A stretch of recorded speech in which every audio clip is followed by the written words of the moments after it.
ఈ రోజుల్లో డిటర్జెంట్లు, సర్ఫులు వాడుతున్నారు కానీ ఇదివరకు బట్టలు ఉతికేందుకు వేడి నీళ్లు వాడేవారు. ఇప్పటికీ కొంతమంది ఈ పద్ధతి పాటిస్తున్నారు.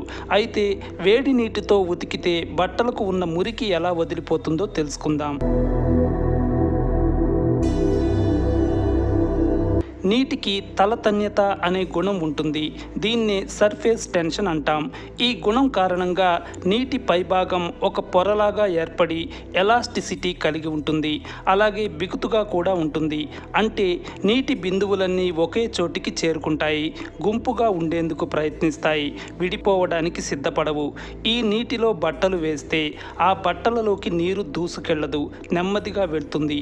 అందువల్ల మామూలు నీటిలో బట్టలను ఉతికితే మురికి వదలదు. మురికిని వదిలించేందుకు మనం సబ్బు లేదా సర్ఫ్ వాడాల్సి వస్తుంది. నీటిని వేడి చేసినప్పుడు అందులో సర్ఫేస్ టెన్షన్ తగ్గిపోతుంది. అందువల్ల నీటికి చొచ్చుకెళ్లే శక్తి పెరుగుతుంది. అందువల్ల వేడి నీరు ఈజీగా బట్టల పోగుల లోపలికి వెళ్ళి మురికిని బయటకు నెడుతుంది. వేడి నీటిలో ఉడికించి బయటకు తీసి బట్టలను బండరాయి మీద బాదగానే మురికి బట్టలను వదిలి బయటకు వెళ్ళిపోతుంది.